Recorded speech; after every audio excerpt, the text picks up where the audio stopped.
Kalau ini nggak usah ya. Nah, sudah terlihatnya? Sudah, Pak. Sudah, Pak. Sudah, Pak. Oke, terima kasih. Jadi ini bahannya pernah saya kirimkan ya? Sudah di grup, sudah pernah ya? Sudah saya kirim kan? Sudah pernah terima kan? Iya, Pak, ada. Nah, ada ya. Jadi saya mulai dari ya pendahuluan dulu mengenai hidrologi. Sebelumnya dari Bu In sudah belajar juga kan hidrologi ya? Sudah, Pak. Sudah cukup mendalam. Berarti saya tidak terlalu ini ya, sepintas saja ya. Ya kita sharing lah ya. Jadi karena Anda sudah belajar ya mengenai hidrologi ya. Jadi saya ya sepintas saja ya, Anda mengenai batasan hidrologi ya, definisi atau batasan Anda tentu sudah mengerti ya. Nah, kemudian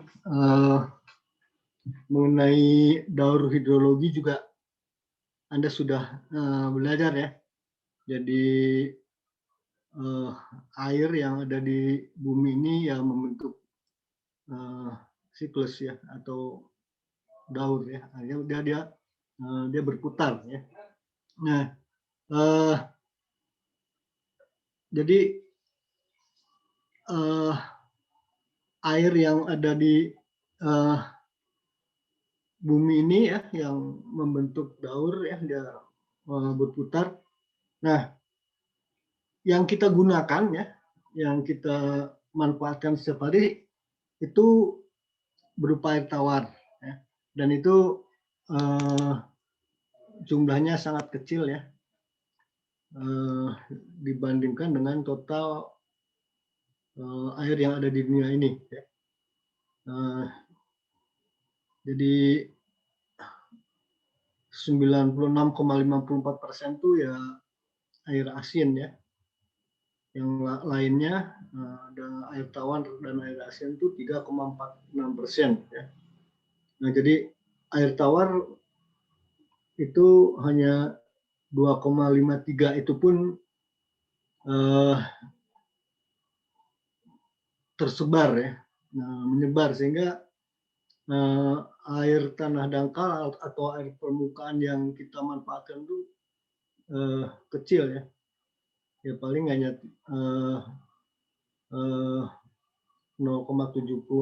itu air tawar. Dan yang di permukaan bumi ya hanya 0,04%. Dan itu pun keberadaannya tidak merata ya.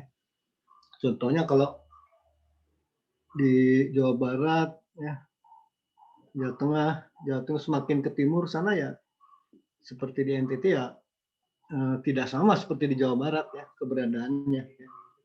Jadi ada pesan moral di sini bahwa ya bijaklah dalam memanfaatkan air tawar ya, air yang kita gunakan sehari-hari ya.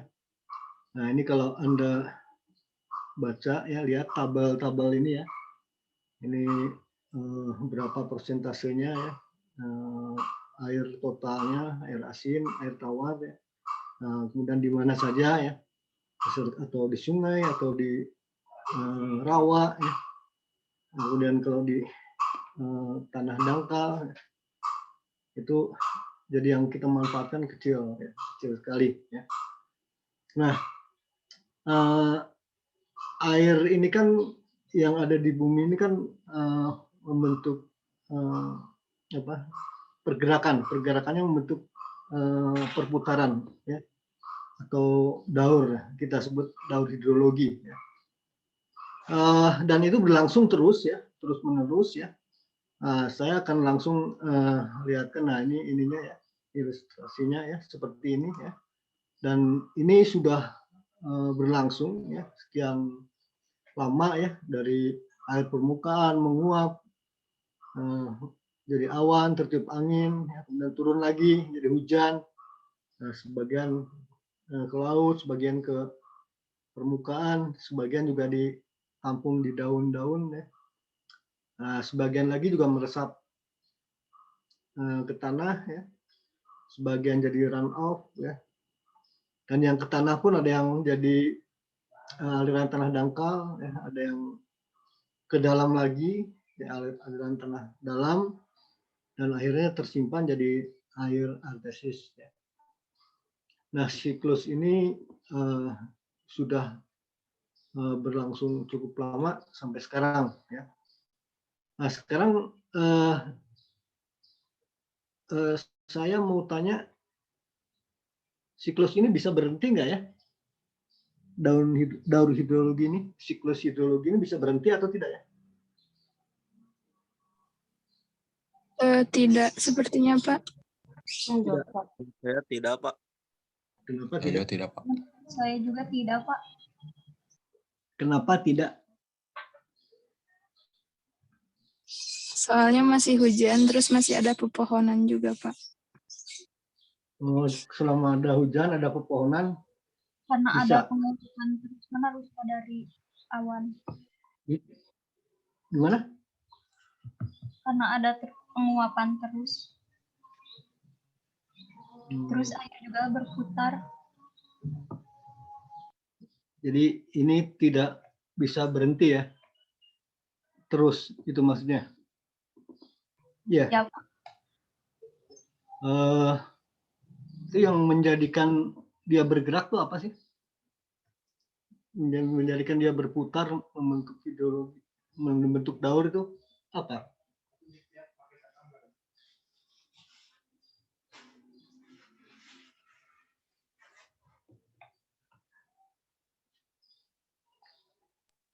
Suhu, bukan, Pak? Hah? Suhu. Suhu? Ya, jadi Maksudnya penguapan. gimana?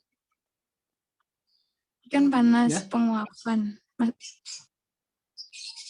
Kan terjadi panas, terus airnya menguap, membentuk awan, kemudian awannya sudah terlalu banyak, hujan.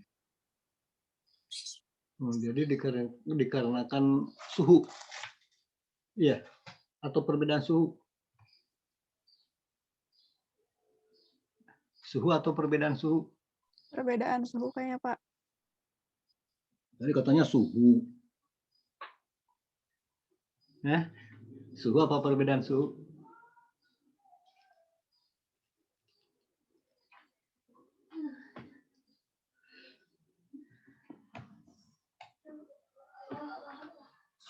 Ya.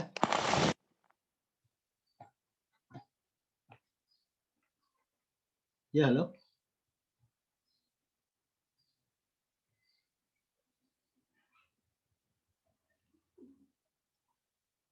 Halo.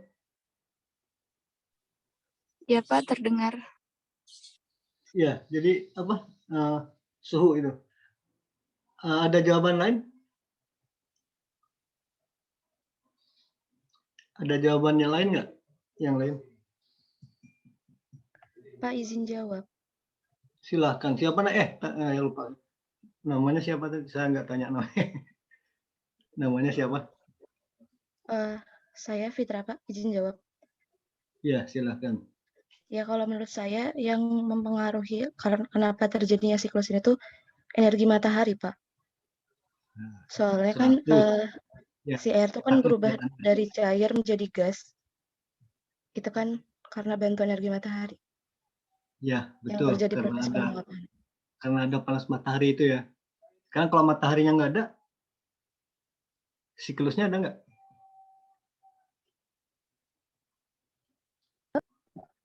Nggak ada, Pak. Nggak ada, Pak. Jawabannya jangan ragu-ragu dong. Tegas. Nggak ada, nggak bisa ya. Ya. Iya, nggak bisa, Kalau Pak. mataharinya nggak ada ya sudah selesai. Nggak ada siklus, nggak ada matahari ya. Sudah. Ya. Jadi selama matahari masih ada ya daur itu terus terjadi kan.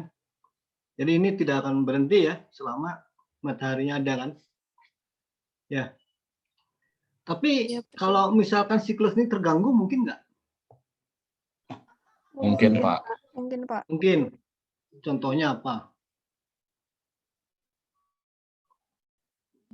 Penebangan pohon, Pak. Penebangan pohon, terus Kekeringan, Pak. pertanyaan saya, mungkin nggak dia terganggu? Nah, Anda misalkan penebangan pohon atau kekeringan, di mana dia mengganggu? Nggak ada Mengganggu tempat siklus ini, penyerapan, ya? Pak. Nggak Gimana? ada tempat penyerapan air. Sehingga? Jadi siklus airnya, ya, jadi airnya nggak ada yang nampung gitu, Pak. nggak ada yang menampung. Yang menampung kan sungai. Terus ke Eh, danau, ini ke laut lagi.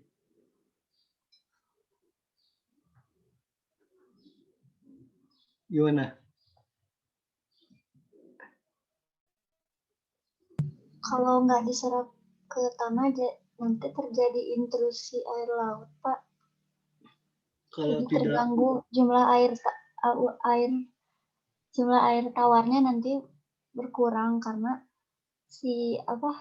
kebanyakan air itu nggak diserap ke tanah tapi lewat permukaan terus ke laut gitu, Pak. Jadi intrusi. jadi intrusi ya, tapi intrusi tergantung pantainya ya, tergantung ya, pantai dan geologinya ya. Tidak setiap pantai bisa intrusi atau air laut bisa intrusi ya. Oke, jawaban yang lain mungkin ada. Cuacanya terlalu cerah, Pak, jadi nggak ada awan. Cuaca terlalu cerah sehingga tidak ada Jadi- awan. Iya. Terus Jadi nggak bisa hujan. bisa hujan. Oh iya, kayak itu kan kalau musim kemarau ya. Seperti Iya. di musim kemarau itu. Tapi kan Iya. masih siklusnya masih berjalan. Nggak ada awan ya, nanti juga ada. Nanti juga ada. Ya. Oke, yang lainnya mungkin jawaban yang lain.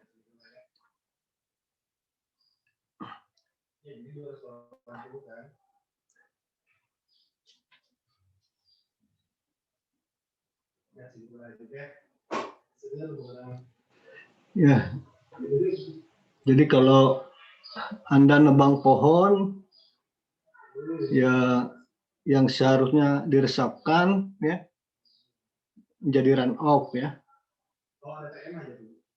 Artinya jadi aliran permukaannya bertambah kan gitu. Jadi sungai debitnya jadi bertambah.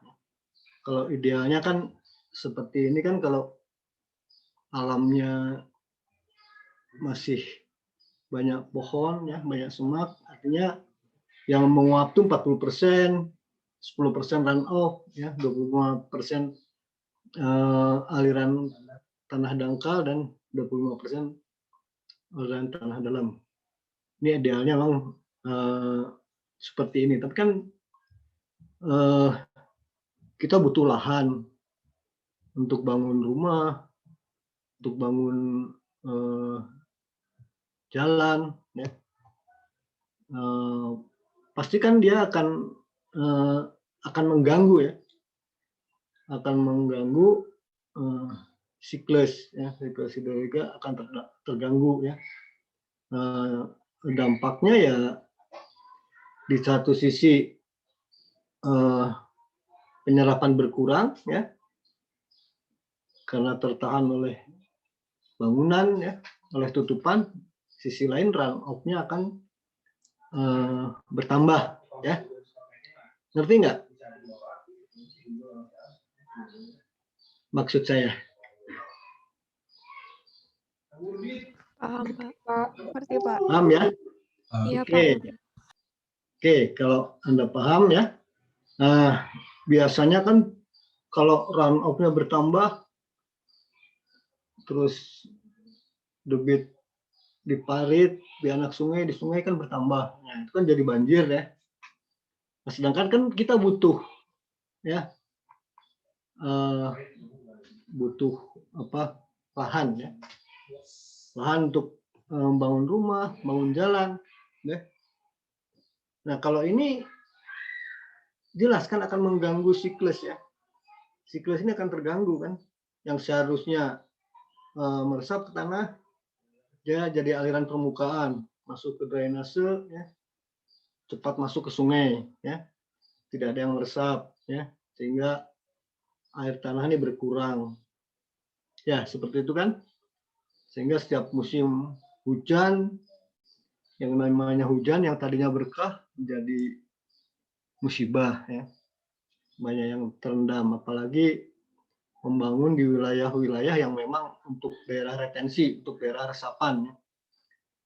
Nah, sekarang dengan kondisi yang ideal seperti ini ya, sedangkan kita kan butuh membangun seperti ini. Menurut Anda bagaimana mensiasati ini? Ini bukan berarti kita tidak boleh membangun ya, tidak boleh ada pembangunan, tidak boleh ada aktivitas, bukan berarti itu. Tapi bagaimana mensiasati ini, kan seperti itu. Ada yang bisa menjawab bagaimana supaya siklus hidrologi ini terjaga, tapi pembangunan tetap berjalan.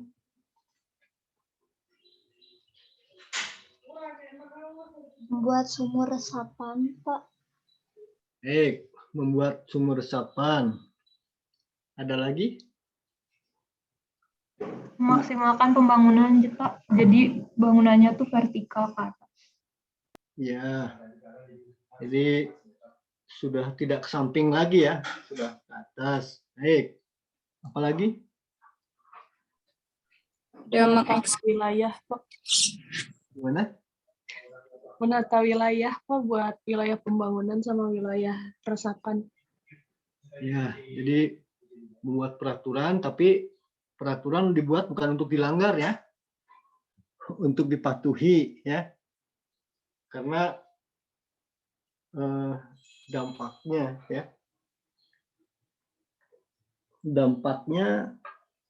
memang jangka pendek boleh jadi belum terasa ya, tapi jangka panjang akan sangat terasa ya. Contoh ya, Anda kan pernah ke kampus ya, Polban? Pernah kan? Pernah, Pak. Ya, pernah kan, sebelum COVID ya? Iya, Pak. Nah, itu kalau lewat dari Sarijadi ya ke kampus itu kan nyebrang jembatan. Itu kan ada sungai ya? Ya, ada, Pak. Ya, itu namanya Sungai Ciberem ya. Kalau ke bawah terus ya, lewat Sarijadi, lewat PTDI, terus nyebrang ke daerah, nyebrang landasan, nyebrang jalan kereta api, terus ke batas kota ke Ciberem ya, ke Sungai Ciberem ya. Dulu sekitar tahun 70-an saya sering main ke sana ya, sampai ke kampus jalan kaki, masih kebun salak, masih semak, hutan. Itu mancing, itu masih banyak ikan dan saya bisa mandi di sana. Ya, masih bisa mandi, bersih airnya. Sekarang setelah sekian puluh tahun, saya lewat di situ aja harus percepat langkah, tutup hidung, tutup mulut, ya karena memang wanginya, ya karena warnanya, ya. Nah ini kan terlihat, ya kelihatan bahwa ada sesuatu yang salah. Ya. Air yang harus sungai yang harusnya lestari, ya. Artinya ketika saya dulu bisa mandi di situ, ya harusnya Anda juga bisa itu menikmati jernihnya air. Tapi sekarang kan tidak bisa. Anda bisa menjawab itu kenapa? Kenapa ini terjadi?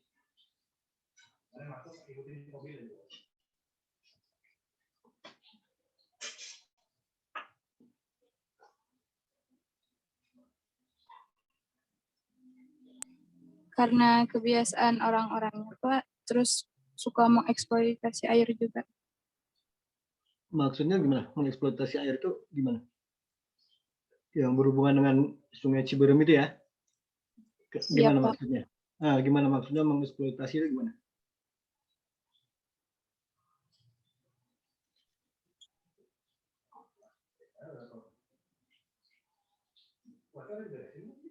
Ya, Pak izin Menggunakan berpendapat.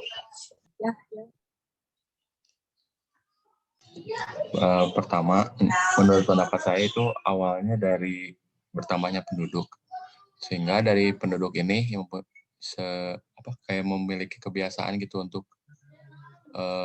membuang air bekas deterjen ataupun air bekas air kotor ke sungai itu, sehingga di sungai itu jadi banyak tidak kayak tertampungnya tidak terlalu lancar gitu Pak.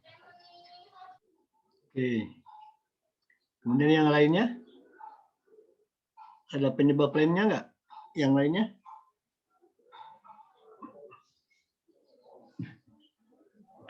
Dari limbah pabrik Pak. Adanya limbah pabrik. Adanya limbah pabrik yang dibuang di sungai dan belum Belum diolah. belum diolah Pak. Ya. Dan yang lainnya?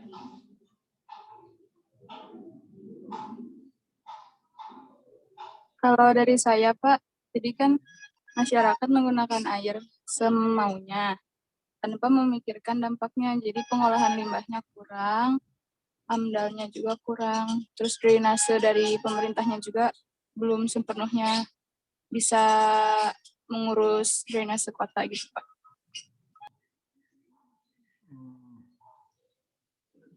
Yang akhirnya membuang ke Sungai Ciberem itu ya? Ya Pak. Oke, mungkin ada yang lainnya?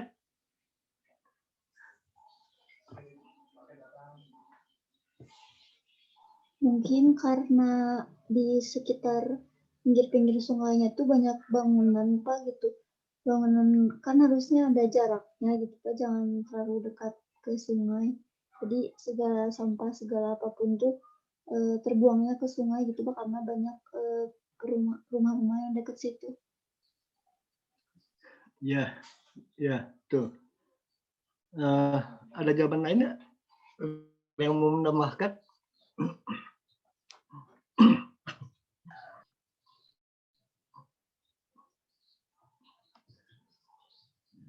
Ya, jadi Anda bisa lihat ya, kenapa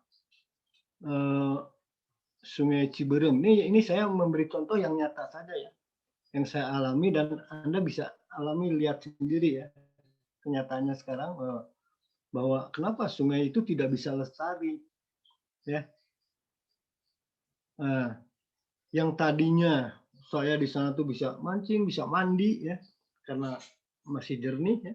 Kenapa sekarang Anda ya tidak bisa? Seharusnya kan yang namanya lestari sampai anak cucu juga bisa menikmati seperti ketika saya menikmati, kan seperti itu ya. Nah sekarang Anda kan tidak bisa menikmati itu ya. Nah ada sesuatu yang salah ya. Nah Anda sudah cukup mengerti tadi ya, seperti contoh ya, kebiasaan membuang sampah ya ke sungai ya. Jadi kalau di negara-negara lain sungai itu adalah halaman depan ya. Kayak kalau Anda punya rumah, halaman depannya kan mesti dibuat bagus ya, bersih ya. Nah cara pandang masyarakat kita juga belum mengarah ke sana ya. Belum menganggap bahwa sungai itu halaman depan ya. Coba kalau Anda anggap sungai itu halaman depan ya, jadi rumah menghadap ke sungai ya, dipelihara ya, tentu ada jaraknya karena di situ ada sepadan sungai ya, tidak bisa membangun di bibir sungai ya, tapi ada jarak ya, ada aturannya, sungainya luas sekian, ada jarak sepadannya ya. Nah kalau di situ dihijaukan ya, jalannya dibuat di depan rumah, itu akan berbeda ya perlakuannya, keadaan sungainya akan berbeda. Nah, ini dari cara pandang kita ya masih belum bisa menganggap bahwa sungai adalah halaman depan. Ya. Jadi ini tugas Anda semua ya, bahwa jangan menganggap sungai itu halaman belakang. Ya. Orang-orang dulu membangun pemukiman dekat sungai, tapi karena butuh untuk kehidupan sehari-hari, ya, sehingga ya harus dilestarikan. Ya. Nah, kalau cara pandang kita sudah betul, ya, artinya sungai itu akan terpelihara, tidak buang sampah sembarangan. Ya.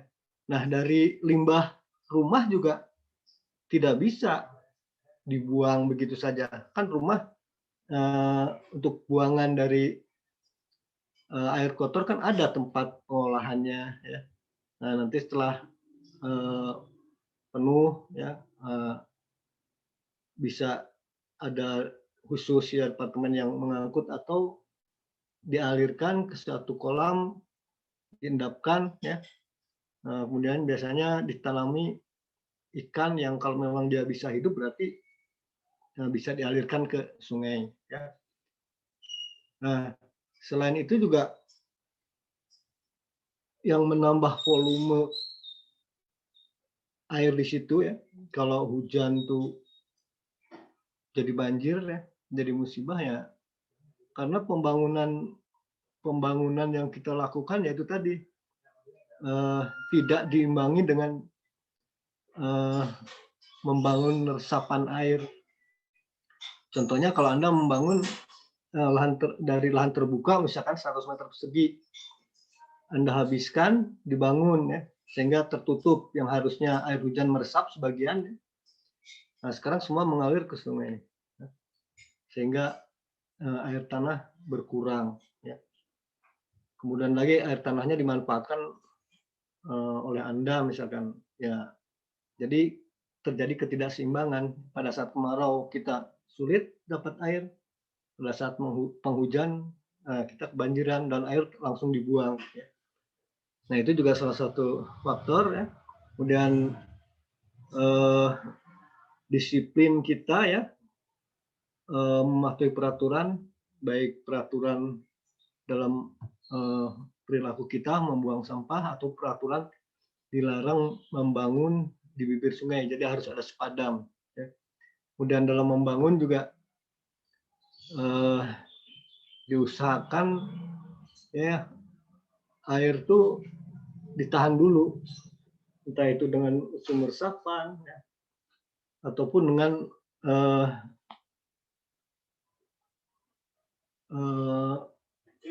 bidang-bidang lain, ya, seperti jalan, ya. Kalau misalkan dengan menggunakan aspal dan menggunakan paving misalkan berbeda, ya. Begitu pula di saluran, ya.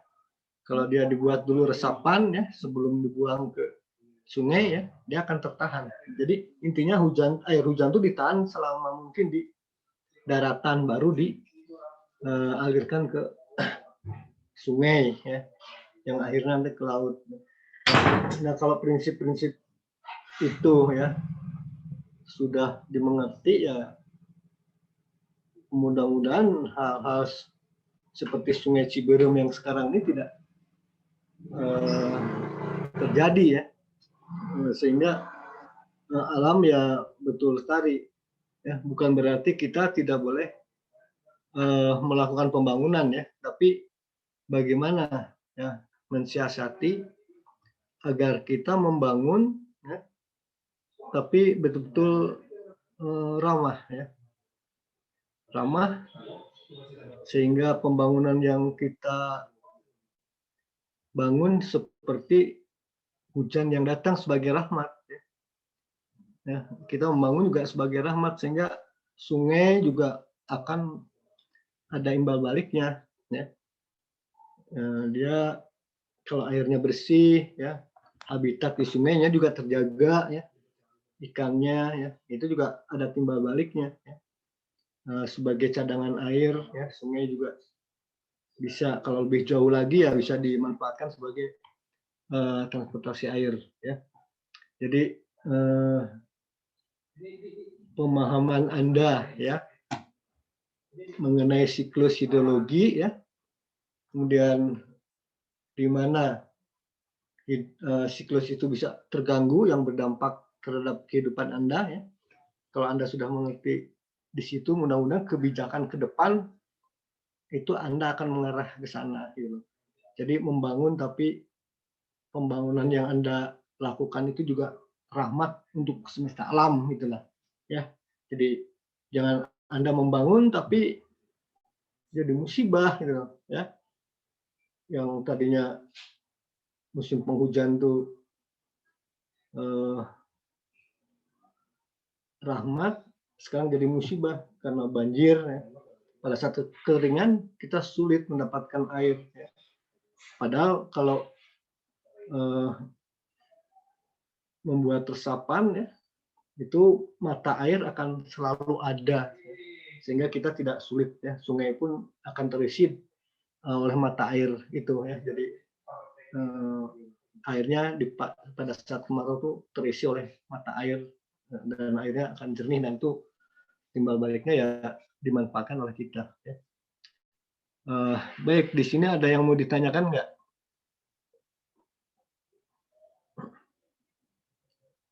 Bertanya Pak, izin bertanya. Boleh, silakan. Untuk pembuangan limbah dari pabrik misalnya nih berupa cairan, itu ketika proses hidrologi dari laut menguap oleh matahari itu bakal terpengaruh nggak Pak untuk nanti menjadi hujannya? Akan ada efek apa? Dari gitu? pabrik? Ya, misalnya membuang racun atau membuang berbagai zat kimia gitu. Terus kan ke laut, terus proses hidrologi itu bakal mengganggu nggak Pak? Atau menimbulkan apa? Ya, jadi begini, sebetulnya pada saat membangun pabrik itu kan ada AMDAL ya. Di pabrik itu diwajibkan mengolah limbah yang dibuang, dan tidak boleh dia langsung membuang ke sungai. Itu sebenarnya aturan tidak boleh. Sekali lagi ya, aturan ada bukan untuk dilanggar ya. Nah di kita kenyataannya terlalu banyak faktor-faktor lain lah sehingga terjadi pembiaran, yaitu yang non teknis, sehingga ya terjadi buangan limbah tuh langsung dibuang ke sungai ya. Nah seharusnya itu sudah ada ya pengolahan tiap pabrik tuh. Nah nanti kalau pada batas ambang tertentu diizinkan dibuang, baru boleh dibuang, karena itu dampaknya ya untuk habitat sungainya juga, itu ikan-ikan bisa pada mati ya. Nah itu ya. Atau pabrik-pabrik itu membuat limbah pengolahan industri kolektif, itu bisa ya, secara kolektif disalurkan ya, itu istilahnya ya gotong royong membangun ya, masing-masing ada kontribusinya ya. Nah, nanti dia mengalirkan di situ, nah diolah. Nah, di situ juga boleh dibuang apabila sudah memenuhi persyaratan untuk bisa dibuang ke air. Itu yang pertama, itu seharusnya seperti itu. Nah, kenyataan banyak ya yang masih dibuang. Mudah-mudahan ke depan nanti Anda sudah bekerja, sudah turut ya, berkecimpung di pembangunan, Anda mengerti bahwa itu harus tegas, ya nggak boleh. Nah kenyataan sekarang misalkan dibuang ya. Nah pengaruhnya terhadap penguapan tadi ya, apa berbahaya atau tidak, itu tergantung kadarnya ya, dan tergantung seberapa banyak pabrik membuang limbah. Karena ada istilah, kalau dia membuang air, nah satu pabrik berarti ada satu titik pencemaran ya. Nah, membuang limbah, dia bercampur dengan air sungai, terjadi pengenceran ya, terjadi pengenceran, penguraian, sehingga racun itu berkurang. Mengerti nggak? Iya Pak, ngerti Pak. Ya, jadi kalau satu pabrik buang ke sungai ya, itu boleh jadi masih karena bercampur dengan air sungai, dia terjadi pengenceran sehingga kadarnya, persentasenya kecil ya. Tapi kalau sudah beberapa pabrik ya, dan beberapa wilayah sehingga airnya berubah warna, berubah baunya, ya. Nah itu yang berbahaya, ya. Nah sekarang masuk ke laut, kemudian menguap ya dari air hujan, itu jelas berbahaya, ya. Sekali lagi itu berbahaya. Makanya di daerah-daerah tertentu ya ada stasiun pengamatan itu yang memang bisa mendeteksi itu bahwa air hujan di situ memang beracun. Kadar racunnya berapa itu ada alat deteksi itu ada. Contohnya kalau misalkan di Bandung atau di wilayah-wilayah yang masih ya di pedesaan itu masih aman ya, bisa untuk langsung dimanfaatkan. Tapi ada yang diuji di lab, ada kadar-kadar racun yang memang ya tidak bisa langsung ini, artinya pengolahan harus ada pengolahan lanjutan. Jadi kalau dikatakan berbahaya, betul berbahaya. Ya.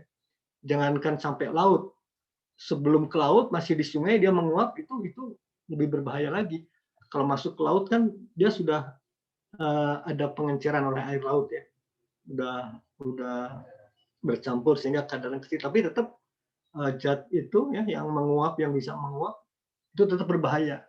Ya, makanya ini ditekankan ya pada pabrik-pabrik limbah tertentu, apalagi ada istilah B3 itu ya, limbah berbahaya itu ya harus betul-betul diawasi dengan ketat ya. Jadi jawabannya kalau dibilang berbahaya, betul berbahaya ya. Jadi apalagi pabriknya, misalkan pabrik apa yang memang racunnya termasuk limbah B3 berbahaya ya, harus diolah ya. Itu menjawab pertanyaan Anda atau tidak? Baik Pak, terjawab. Boleh nanya lagi nggak Pak? Boleh, silahkan. Untuk badan atau institusi yang berkaitan dengan hidrologi apa ya Pak? Yang berkaitan hidrologi. Ya dengan Ada. hidrologi, kayak misalnya yang suka ada sidak gitu, inspeksi kayak gitu-gitu Pak. Oh, sidak kemana tuh?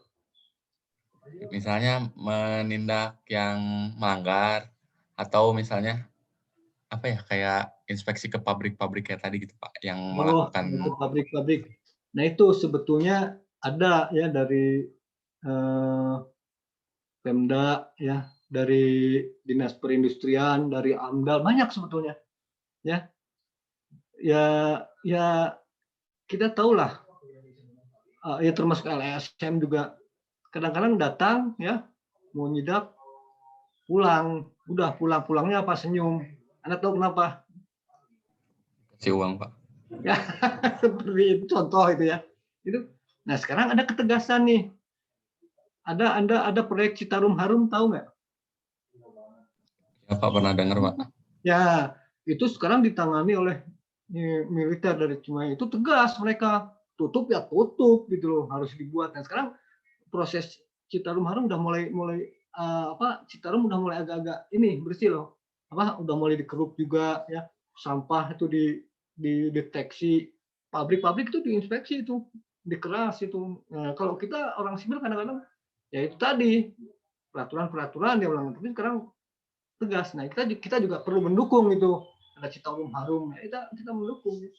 Nah, jadi harus buat IPAL itu harus tegas. Memang kalau nggak gitu ya gimana? Kadang-kadang mereka juga, wah kalau enggak nih saya nggak sanggup, saya tutup, di karyawan banyak yang nganggur. Nah, kadang-kadang ada faktor-faktor yang dia memutarbalikkan ini. Padahal di awal tuh sebenarnya dia sudah satu keharusan.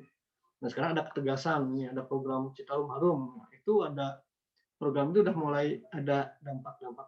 Jadi memang harus didukung ke sebelah hulu juga ya, masyarakat, buang sampah, kemudian limbah rumah juga tidak boleh itu langsung. Harus masuk septic tank ya, harus diendapkan dulu.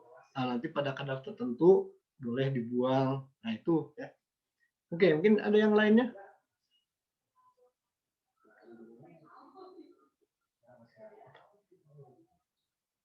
Udah cukup mengerti? Nanti Pak. Cukup mengerti Pak. Ya, jadi ya. Silakan kalau mau tanya lagi. Kalau tidak ada, saya anggap mengerti ya. Nanti kalau ujian berarti bisa ya. Ya. Halo? Iya, Pak. Iya, Pak. Ya, Pak. Ya. Baik, kalau ini sudah kita lanjut yang ini ya, pengolahan air bersih ya. Nanti juga kita masuk ke pengolahan air limbah ya, termasuk limbah industri juga ya. Nah, kita sekarang masuk dulu ke pengolahan air bersih ya. Nah, jadi Anda sudah tadi sudah disinggung juga ya mengenai sumber daya air ya. Ini sumber air yang dapat diberdayakan ya. Itu kita tahu dari mana sumbernya, kemudian digunakan untuk apa, nanti dibuang di mana ya. Nah, ini juga bisa dikelola dan dikembangkan lebih lanjut ya. Nah, seperti sumber-sumber yang kita dapat ya bisa yang awalnya dari air hujan ya. Nah, terus jadi air permukaan, air tanah ya. Nah, itu juga merupakan sumber daya air, termasuk juga es, salju. Cuma di kita jarang ya. Kita kebanyakan dari air permukaan dan air tanah ya. Dari siklus tadi ya, dari hujan ya. Nah, biasanya penggunaan air ya, itu ya untuk air minum, irigasi, industri, ya, dan lain-lain ya. Yang kemudian dibuang ya, itu pada drainase ya, bisa limbah ya, atau run off yang berlebihan atau banjir ya, itu bisa dibuang melalui drainase ya. Nah, ini juga pembagian dari pengelolaannya ya, dari mulai pantai sampai ke hulunya ya. Ini pembagian ini hanya secara teoritis ya. Nah, sekarang masalah utama ya dalam penyediaan air itu adalah kuantitasnya, kualitasnya, dan kontinuitasnya. Ya. Jadi ya kuantitasnya banyak, tapi kualitasnya tidak bagus juga repot ya. Sekarang kualitas ada, kuantitas ada, tapi kalau tidak kontinu juga kita repot juga. Misalkan kita hanya sanggup menyediakan air di musim penghujan, tapi pada saat kemarau kita kesulitan, itu juga masalah ya, masalah buat kita ya. Baik, sekarang pengolahan air ya. Jadi mulai dari terutama air permukaan ya. Ini tergantung dari kualitas airnya ya. Kalau airnya keruh ya, apalagi hitam, banyak sampah. Nah, ini dalam memenuhi kebutuhan kita akan air bersih. Kalau sumber airnya dari air yang penuh limbah, tentu pengolahannya lebih mahal ya. Kita butuh teknologi yang lebih ya, dan mahal ya. Jadi kalau Anda beli air ya, kemasan misalkan 1 gelas dengan harga sekian, ya Anda bisa lihat sumbernya dari mana, pengolahannya seperti apa ya. Kalau sumbernya dari mata air atau air yang jernih, ya tentu pengolahannya tidak serumit dan sepanjang kalau airnya penuh limbah ya.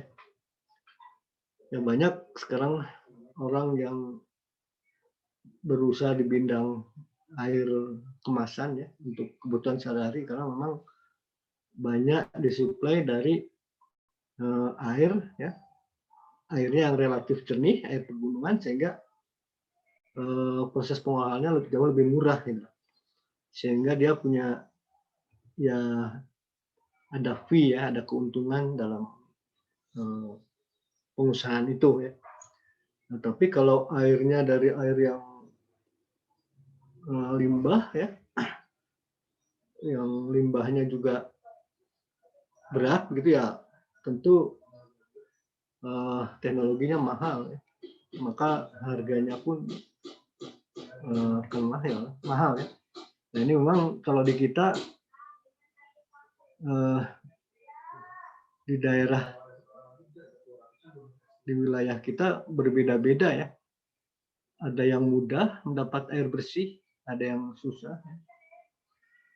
Ya kalau di kota ya kita harus membeli ya. Tapi kalau di pedesaan, di pegunungan ya dari mata air kita air tersedia mengalir, bahkan mengalir terus ya. Mau mandi mau apapun airnya mengalir terus.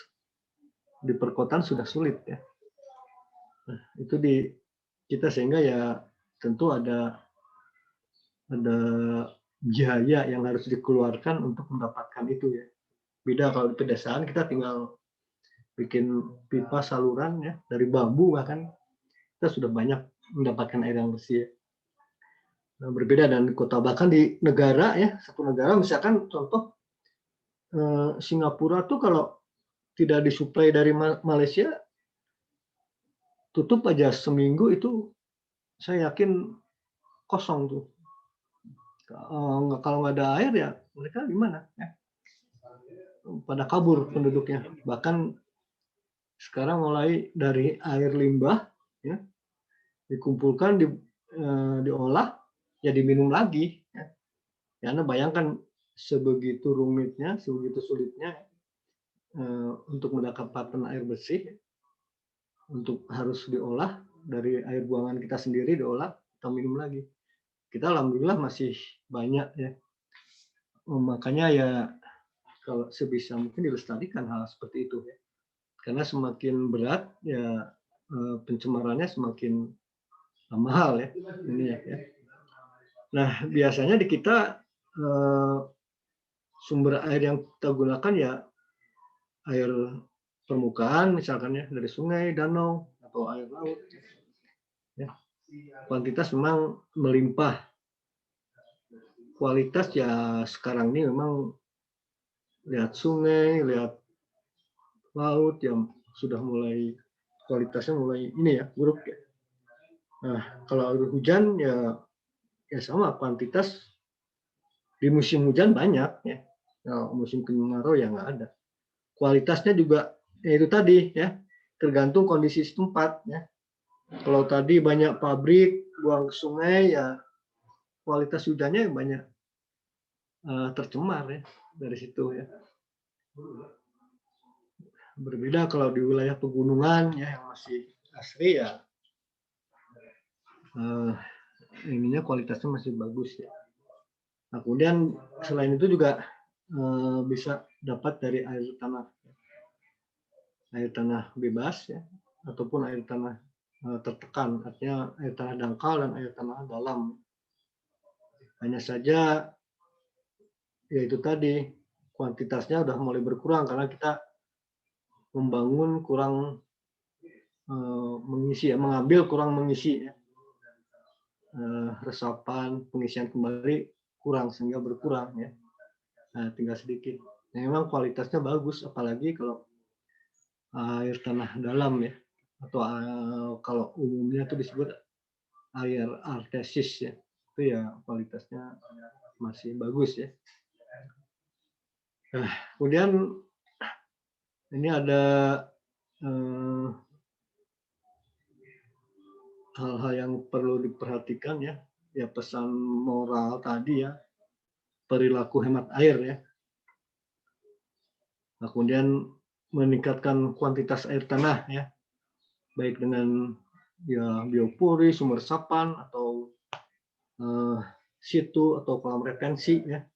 Jadi sebanyak mungkin air itu ditahan dulu di darat ya, sebelum masuk ke sungai dan ke laut. Ya. Nah, itu ya, paradigma itu yang harus kita jalankan ya, sehingga ya airnya lestari, kita tidak kesulitan untuk menemukan air yang kita butuhkan ya. Selain kita juga harus berhemat ya. Ya, kemudian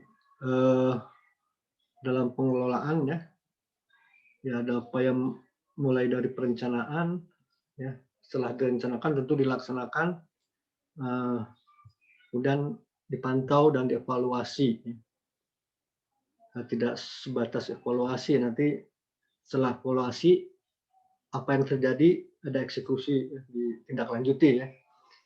Tidak hanya evaluasi saja ya.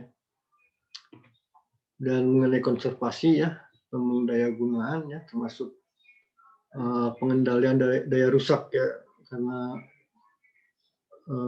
air bisa merusak ya, dan tidak hanya berbahaya untuk harta benda, tapi kadang-kadang nyawa juga. Ya, ini ya.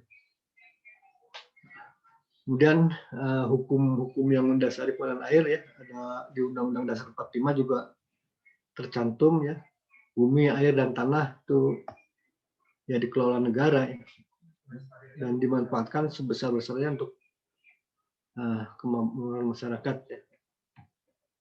Nah sekarang prioritasnya ya untuk rumah tangga ya, untuk kehidupan kita, kemudian untuk bangunan sosial, bangunan umum, baru industri ya.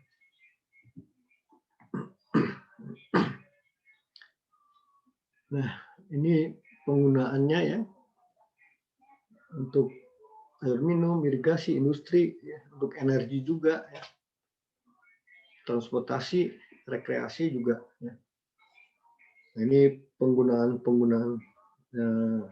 air ya. Nah ini kebutuhan ini ya, air ya, untuk orang per hari ya, ininya dalam liter ya, biasanya antara 120 dan 205 ya. Di kita ya, di Indonesia. Kalau negara lain mungkin berbeda ya. Kita seperti ini ya.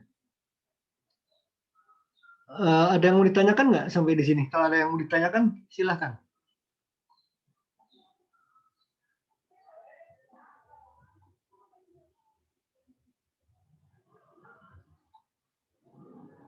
Halo? Oh, sudah pada tidur Saya apa? belum ada, Pak. Belum Ya? ada, Pak. Belum ada, Pak. Saya belum. Oh, kirain sudah pada tidur. Oke. Kita lanjutkan aja ya. Ya, jadi sedikit tanya, saya mau tanya nih sedikit. Kalau di sini kan ada kebutuhan orang ya, per liter per hari ya. Sehingga kalau satu keluarga 5 orang, kita tinggal dikalikan 5 ya. Berapa? Nah, sebetulnya kapan sih kebutuhan maksimal air ya? Jadi debit air puncak yang kita butuhkan itu sebenarnya kapan? Ada yang bisa jawab nggak? Pada saat apa?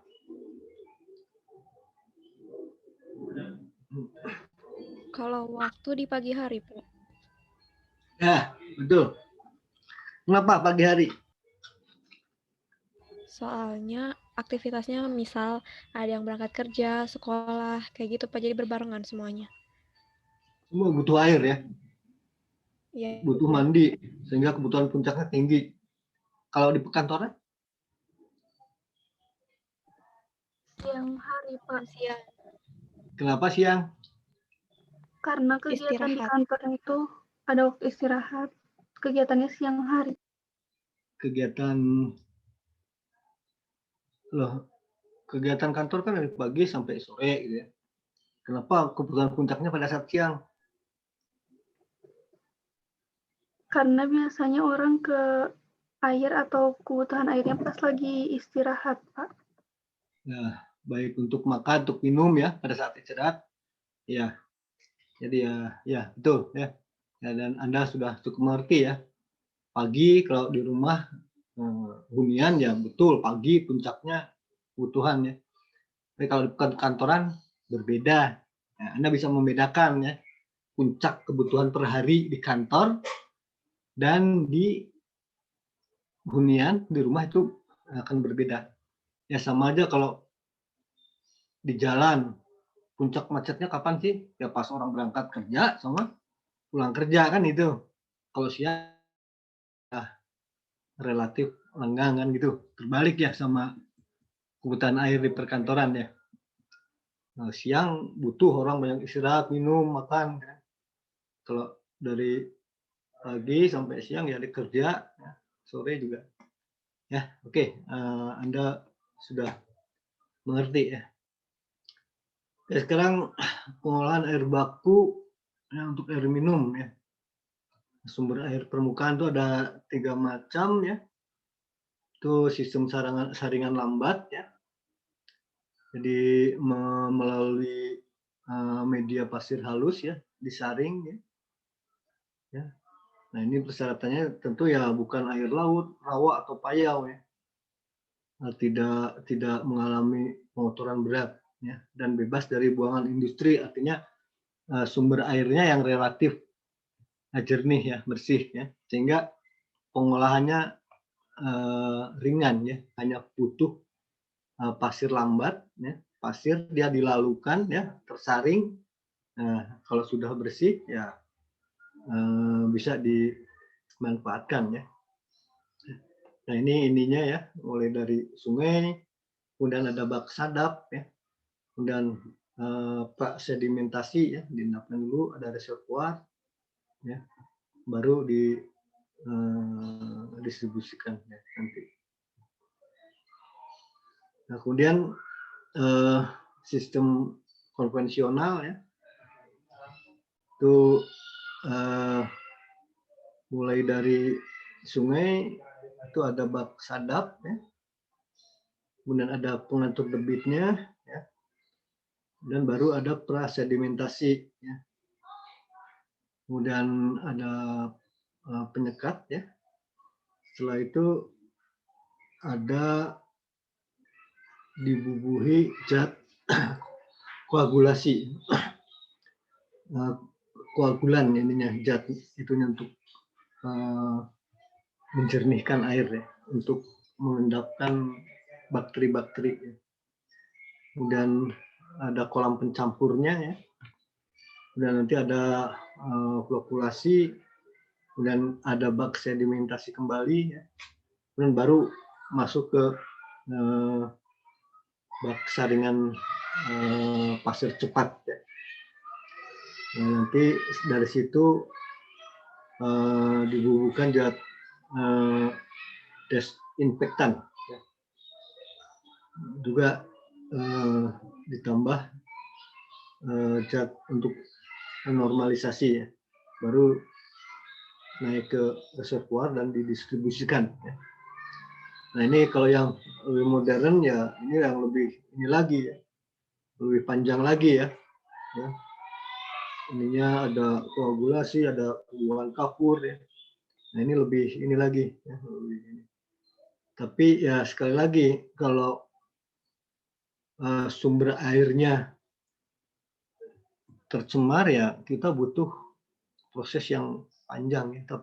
Tapi kalau relatif ya relatif bersih, tidak tercemar berat, ya cukup dengan pasir lambat ya atau pasir cepat, itu sudah diendapkan, itu sudah bisa digunakan untuk sehari-hari ya. Tapi kalau airnya tercemar ya kita butuh banyak proses ya. Nah kemudian metodenya ya, ada secara fisik, kimia ataupun khusus ya. Ya tadi ada sedimentasi, koagulasi, ya, flokulasi, filtrasi, ya, dan ini nanti Anda baca ya, ini ya, kemudian secara kimiawi ya, ini juga ada macam-macam ya, dan juga ini yang secara khusus, tentu ini yang kalau memang pencemarannya memang cukup berat ya, harus ada perlakuan yang lebih ya. Nah ini saya berikan ya ininya ya. Kalau air bakunya ya yang relatif ini ya, ya cukup dengan pasir lambat ya misalkan. Terus misalkan dari pasir lambat ditambah dengan desinfektan ya, tergantung ininya ya. Semakin sumber airnya tercemar ya ini semakin panjang proses ininya ya. Ya kalau yang ini ya ada proses lanjutan ya, ada koagulasi, flokulasi, ada disinfeksi. Nah ini kalau memang pencemarannya lebih ini ya. Nah ini kan nah ini kalau ini ya berbeda dengan yang ini ya, perlakuannya kalau relatif bersih ya ini, tapi kalau seperti ini tidak bisa perlakuannya seperti ini ya. Jadi harus lebih ini lagi ya. Nah ini contohnya ya, ada sedimentasi awal, koagulasi, flokulasi, ya. Kemudian diendapkan lagi, dan ada filtrasi, baru ada desinfeksi ya di sini. Ya. Nah, kemudian kalau air tanah ya yang mengandung Fe ya, namanya Mn ya, ada ini prosesnya ya, untuk pengolahan airnya ya.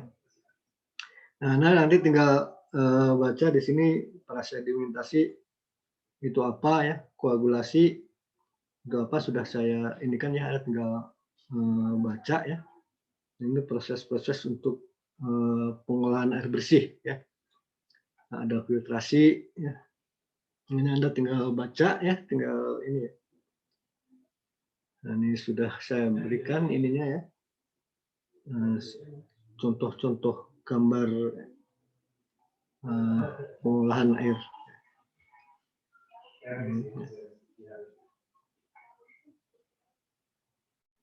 Ini proses pengolahan air ya. Tidak usah lama ya. Dan desinfeksi ini ada beberapa macam, cara pemanasan dan cara penyinaran, dan juga ada cara kimiawi. Ini proses klorinasi itu ya seperti apa ya, ini sudah saya sajikan ya, Anda tinggal baca. Tapi intinya ya ini, kalau air bakunya relatif bersih ya prosesnya relatif pendek lah. Tapi kalau air bakunya tercemar ya, ya prosesnya juga lebih panjang ya, membutuhkan teknologi yang lebih juga ya, hanya untuk mendapatkan air yang siap untuk digunakan sehari-hari ya. Nah, ini saya beri contoh ininya ya, skemanya ini ya, potongan-potongannya ya. Ini contoh yang sederhana ya, dari air baku seperti ini ya, cukup dengan proses pasir lambat ya. Ini juga masyarakat bisa membuat sendiri ya, sampai akhirnya jadi ya. Jadi diolah, bisa untuk didistribusikan ke masyarakat, itu udah siap untuk digunakan ya. Ini kalau yang air bakunya ya relatif ini ya, tapi tetap harus ada proses ya. Nah biasanya hasilnya diuji dulu di lab ya, dilihat kalau memang memenuhi standar ya bisa digunakan ya. Kalau belum ya harus ada pengolahan lanjutan ya. Nah, ini kalau seperti ini juga ini apa, pengolahannya tentu lebih ini ya, lebih panjang lagi. Ini yang di PDAM. Nah, ini contoh ininya ya. Baik, sampai sini ada yang mau ditanyakan enggak?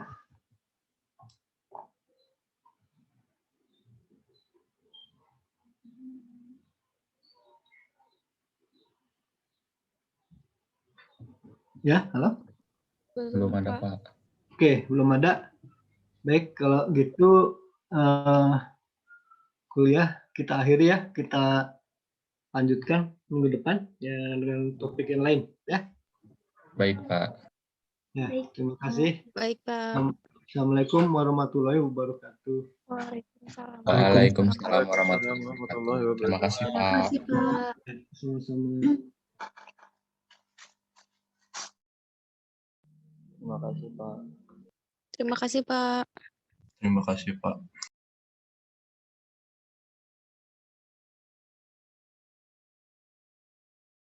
Terima kasih, Pak. Halo, Pak.